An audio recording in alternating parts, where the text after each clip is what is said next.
Hello YouTube, welcome back to another tactics tester video.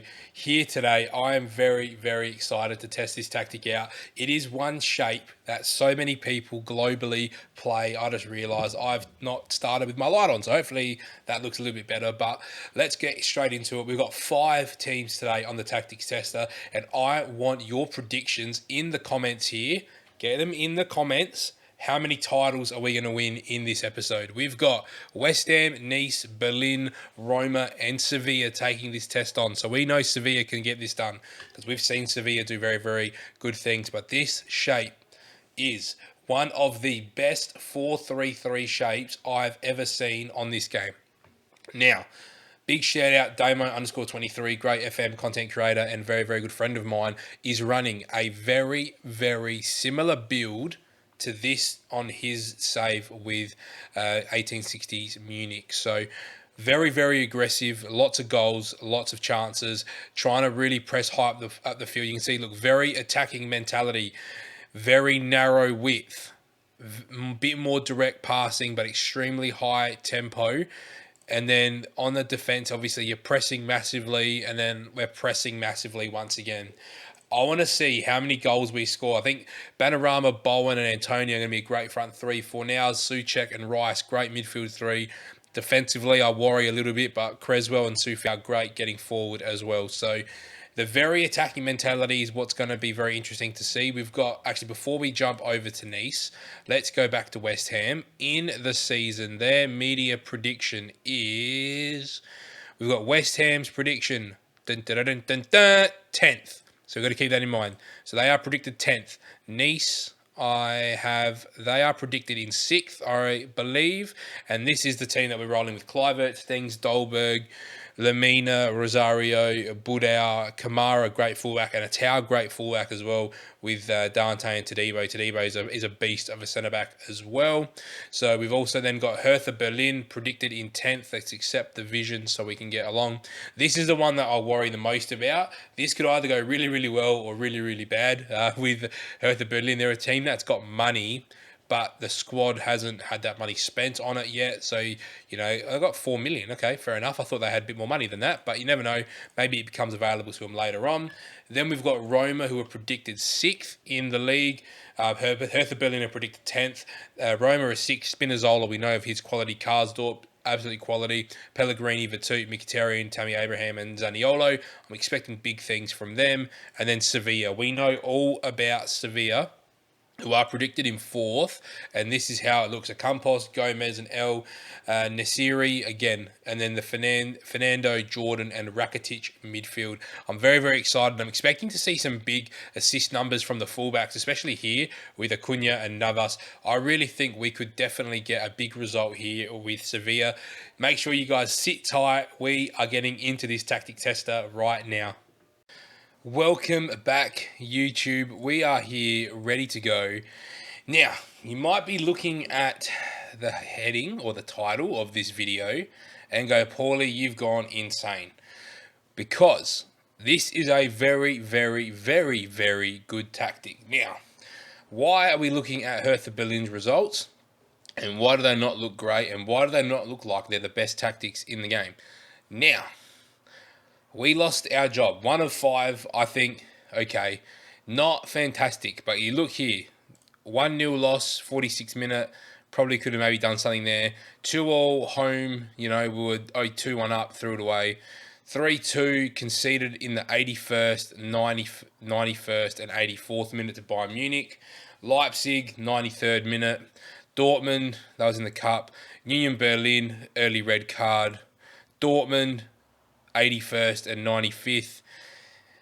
I did say, and that was the game we got sacked actually as well. So we just had lots of draws. So I think this was the case of didn't have the team, to be honest, at Hertha Berlin. I didn't feel they had the team. Did they go on and do good things? Yes, they did. They did change their shape a little bit, and good for them.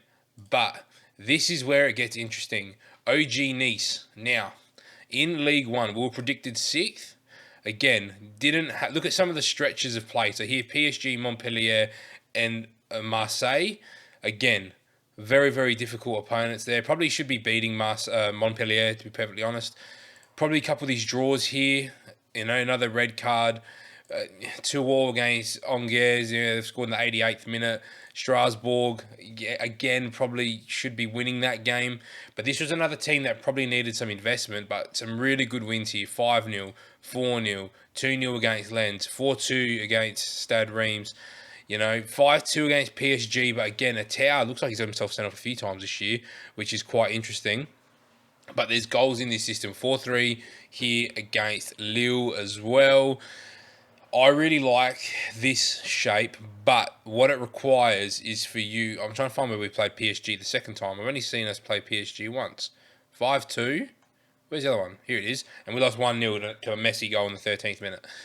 This is a shape that really does need the right players in it in order to succeed. So if we go look at the competitions, we finished in 4th, and we were a little bit away from Lyon, and Strasbourg have done really, really well there. They've overly exceeded expectations here. So if I go league table there, can we go past positions? Let's look at Strasbourg. Strasbourg spent a lot of this season in second as well.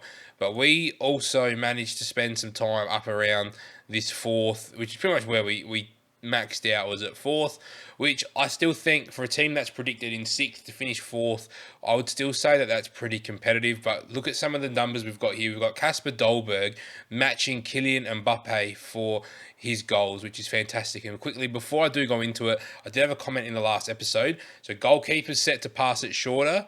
The fullbacks have take more risk, dribble more. They've got cut inside with the ball, shoot less often, stay wider, tackle harder, mark tighter. Dribble more, shoot less often, stay wider, tackle harder, mark tighter for the centre backs, and the fullbacks both have the same. The roaming playmaker has more direct passing, dribble more, shoot less often, move into channels, tackle harder, mark tighter. The centre mids have take more risks, dribble more, shoot less often, move into channels, tackle harder, and mark tighter. The inside forwards have shoot less often, sit narrower, tackle harder, mark tighter. And the advanced forward actually has shoot less often. So this is a controversial point that Damien did mention to me, and I've left it on for the purpose of this tactic. But, we've seen Kasper Dolberg with shoot less often score 29 league goals in 36 games and score 34 in 42. So I still think if you're going to run this tactic, you can run it the way it was designed. You can obviously tweak it. I'm not saying you have to run it this way. Maybe the roaming playmaker leaves us too open. I'm going to go look into the stats now. I actually haven't looked at them. Let's look at the squad first. Last 5 games, you can see Stengs came home really, really strong. But let's go overall. So we had Todibo as our best player there with a 7.61. We then had Calvin Stengs with a 7.60. Then Dolberg at 7.19. Bulka, who was on loan, who was our goalkeeper, who only played 8 games. Kamara, the left back, got 10 assists. So let's have a look. Goals all came from Kasper Dolberg, 34 in 42, and then 14 from Kluivert and 13 from Stengs. So lots of goals, heavily reliant on Kasper Dolberg. You wouldn't look at this team and think, they're going to push big teams around, but we've got Stengs and Kluivert, the 2 wingers with the highest assists, which is interesting because the fullbacks are very aggressive in this system as well. So when you've got 4 guys getting double-digit assists, you're getting lots of contributions from different areas. So it's going to be interesting to have a look at some of the stats now. So let's go in and see our stats here in League 1 with Nice. So most goals, second only to PSG, and we're 20 goals ahead of third. So we've scored lots of goals there. Fewest shots against, I don't expect us to be here. Most possession, we're 8th with 49. So you can probably already tell, most dribbles made, we're good with the ball. Fewest we've conceded 52 goals. So we've scored 88, but we've conceded 52. So clearly with Nice, our big problem here was defence. And I think it comes down to that roaming playmaker. I think if you've got 2 fullbacks that are bombing on, I'd take the roaming playmaker off. If I was to do this test again, I'd be going with like a ball-winning midfielder here on defend. I would want someone just screening, because all I see happening at the moment is him in here. I see him in here. I see the roaming playmaker, up here. I see the fullback there. I see the fullback there. And I see us having 2 at the back. So don't be surprised if we look at the other teams here. and we've had lots of goals conceded because and we're playing very attacking as well. We do have a standard defensive line, but I would still drop that third option there. So I'm going to jump in. I want to have a look and see what's happened here with the other teams because I think it's going to be very, very similar to Nice. So we're going to go to Roma next, and Roma have finished third in Serie A, 2 points behind Milan. Now, they were predicted sixth when we first loaded up. So let's open up the competitions. How did we go? Tammy Abraham, 30 league goals, has just fallen short to Ciro Immobile, who scored 33 this year. Tammy Abraham, best player in Syria in this tactic. Damo, big shout out. Shoot less often. 30 goal a season striker. Tammy Abraham, get him in at 1860 unit. Jordan Vertut, interestingly enough, one of our central midfielders, has 12 assists. Player of the matches shared between Immobile and Tammy Abraham. And let's go into the team statistics, team overview, because most goals, Roma have scored a bucket of goals. Fewest conceded, Roma nowhere to be seen. So once again, it is the goals that we are conceding that is killing us. Most dribbles made, brilliant. Possession, nowhere near it. So we're not a possession team. Fewer shots against, 413. So what that's telling me is that we're actually not conceding heaps of... Look at this, most shots for... Oh my... We had so many shots. We've had so many shots. Let's go have a look at the squad quickly. Tammy Abraham, 7.5, 33 and 42, with 11 assists as well. Karsdorp at right back, 14 assists. Vertut, 12 and 13. Brilliant season. Mancini, the centre-back with 6 goals. Who's that? Ibanez, 41 games, 3 goals, 1 assist, another centre-back. And Zaniolo off that right wing, 19 and 14. That is fantastic. So let's just double-check where all these goals are coming from. Abraham, 33. Zaniolo, 19. Kluivert, who was actually on loan at Nice, so we've seen him already. Vertut from midfield. Mkhitaryan from the left with 10 and 10. That is fantastic. And look at the double digits on the assists. Kluivert, Zaniolo... Oh, sorry, not Kluivert, sorry. So we start here. Zaniolo, Karsdorp, Vertut, Abraham, Mkhitaryan, and even Pellegrini as well. So that's very, very promising. I think we need to look into the data hub. Is it? I need to be able to go and find quickly the team performance. Nope, not team report. Oh, here we go. This is going to take me forever to find now. I should have done this first, shouldn't have I? Conceding. So where we concede, I want to see how we go compared to the other teams. Now, this is going to annoy me. Might be over here, not in the schedule. We'll look at the schedule now. Oh my God, 7-0 against Venice, 5-0 against Genoa. We've conceded 4 against Inter, which is annoying. 3 to Bologna. What else have we got here? 2-1 win over Napoli. That's big there. I don't even know who that is. Gonzalo Villa. I've never heard of him. And here we go. Oh my God. 10-0 against Spezia in the league. Oh, we are scoring for fun here, guys. We actually have kept, some clean sheets here. 3-1, 2-1, 2-1, 4-0, 3-0, 2-1. Where are these big goals? What's our goal difference in the end? Our goal difference was 54. So that's actually not the worst. So I think just our losses, some of them... No, not even the losses were that big. So I'm actually quite surprised. We've had a few high-scoring draws, maybe, where some of the goals conceded have come from. But, it actually looks better than I thought. If I go... I need to try and find... Is it team detailed, maybe? No. This is going to frustrate me now because I want to find where we rate with the rest of the league. Like, who's got the leaky defence and all that stuff. Might be in the analyst report. Facts, nope. Comparison, nope. Assistant, it's not the assistant report. You feel like it'd be somewhere here. They've definitely changed it from last year, which is annoying me. It was in the data hub, general performance. It's not this one. And scoring, where's like our conceding? So for scoring, here you go, look at this.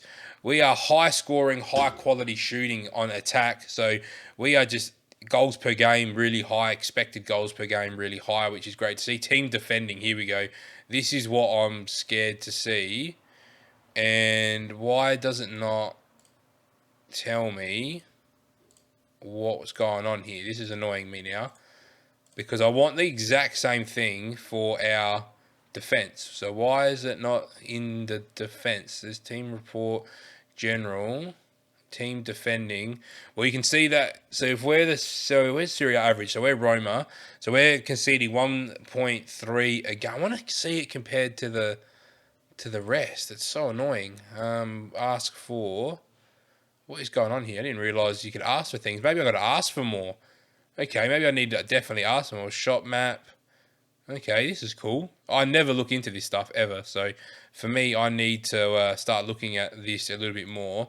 But it doesn't look last match, general performance, scoring. So I'm surprised it's not telling us. So we've got the scoring. Why isn't it telling me our conceding? It's a bit weird. So we frequently win the ball and lose possession. So that shows us that we go very, very quickly. But anyway, I'm going to leave that there. I'm going to assume we're quiet and leaky. Roma, though, we've done the job, I think, with Roma.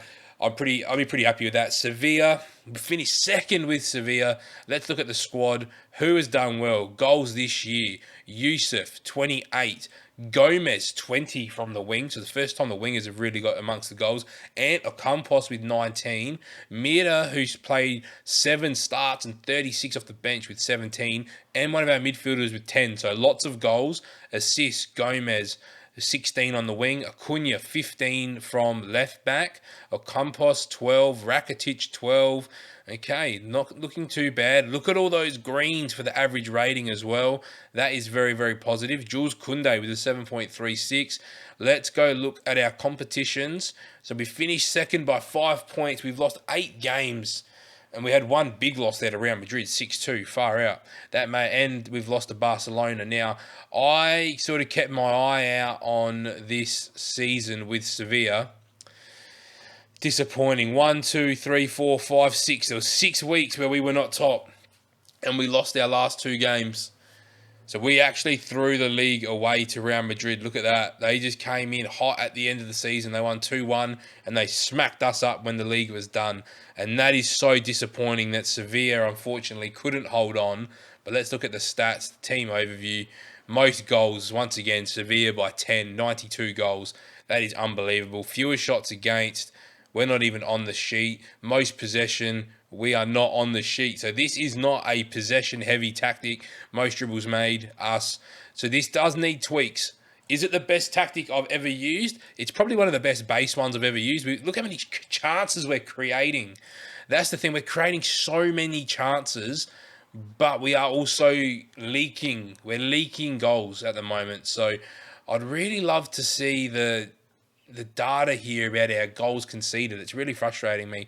Let's just go. What's our goal difference again? So we go back. So we had a 48 goal difference, but we've scored. How many goals did we score? Let's have a quick. Why can't I see the data here? Let's go data hub. So that's our shooting. So we're actually wasteful in front of goal compared to Roma, where we were a bit more clinical in front of goal, which I think is quite interesting. So our team attack, we're just smashing. So goals per game, we're smashing the league. But for me, it's the goals conceded. I think we're just really struggling at the minute with the conceded per game. 1.16 isn't bad, but it's just obviously we're not getting it done. Obviously, so tackles attempted. Where are we? So fouls made. So first division average. We are miles. Where are we? So that's the average there. So the average is 13, and we're making 22 fouls. So we are fouling a lot. We're conceding 1.6 per game, and the average is 1.3. So we're just under the average. So we want to be outside. All these metrics, we want to be outside of the points that are here. So clearances per game, we're a little bit higher. Blocks per game, we're slightly higher than the average. But look, this is a team that's predicted 4th, and we were first for the majority of the season with no investment. But the big one, the one I know you're all looking for, this is the one I'm probably most proud of, to be honest. I did see this one before we started. West Ham, 3rd in the Premier League. Aaron Creswell with 17 assists. Bowen, 15 and 21. Creswell, 1 and 17. Souček from midfield, 17 and 11. Fornals, 10 and 8. That's for assists. Goals. Mikel Antonio up front, 28 goals. Panorama off one wing, 22. Souček from the middle, 17. Bowen, 15. Zuma, 12. Fornals, 10. That is just unbelievable when you look at the data. Competitions, Premier League. Now, most top goal scorer equal with Timu Puki of Norwich, which, this is a tactics tester when Timmy Pukki's getting 20 goals at Norwich. Look at all these, the players here. Aaron Creswell, 7.61. Kurt Zuma, 7.58. Bowen, 16. Creswell, 13 for assists. Yellow cards, though. Bang, we're there for yellow cards. That's not what we want to see. We need to find ways to be a bit better on the defense. So we're just trying at this point to really get over that point now. So let's go have a look at the stats overview so we can see how exactly we went. Most goals, once again, was West Ham. We smashed Liverpool with that. Again, most possession, nowhere to be seen. Most shots against, nowhere to be seen. Most dribbles made, surprisingly, nowhere to be seen. Fewest conceded, 6th, but we've conceded 20 more goals than West Ham did this season. So not ideal. Most tackles was us by a country mile. Our best pass completion, I can't imagine us being anywhere near there. Most shots for, we actually missed out against Liverpool here, and then points per game were pretty good. So let's go have a look at the, where are we? Stages, not stages. I want to see pass positions for West Ham. So we started up in second. We dropped down all the way here to 9th. We pretty much held third, though, from match week 11 all the way through to 38. So very, very consistent season for us. Liverpool, Man City never got near us. They fought it out for the title the whole way. We sat in third. Arsenal kind of came up and down as we did, and then once we sort of settled up in third, then they never got near us. So, look, I think this is the position you really need to be mindful of. I feel like if you just throw a ball-winning midfielder there on defend and you've got someone who's just being mindful of this space here in front of your two centre-backs, then you're going to be fine. So even the centre backs have stay wider. So even if you literally go with a half, you can almost go with a half back on defend, and then you're going to end up playing it with a back three. But then you're going to have a huge gap in between here. You could also go with an anchor, and the anchor's literally just going to do this. He's just going to screen. He's not going to do much with the ball. They're not going to venture too far forward. So you could either go with an anchor man or a defensive midfielder on defend or a ball. I like ball-winning midfielders on defend. They tend to do a little bit more. They tend to sort of run around the pitch and be a more traditional number 6. So if I was running this system, I'd go with a ball-winning midfielder there. If you don't want to go with 2 inside forwards, you could easily go with one of them as an inverted winger and then play from there. But look, although we haven't won a league title here, I think we've done a fantastic job in this tactics tester. If you have enjoyed it, make sure you like, comment, and subscribe. If you're going to use it, make sure you let me know as well. This isn't mine. This was downloaded as well off of FM Arena. So it's called Revelation. So go to FM Arena Revelation if you want to use this tactic. But I think it's absolutely fantastic. And with a few tweaks, we could definitely utilize it to our advantage. I've been Paulie. We'll get another tactics tester out very, very soon. DM me or link me your tactics so I can test them, and I'll see you very soon for another tactics tester.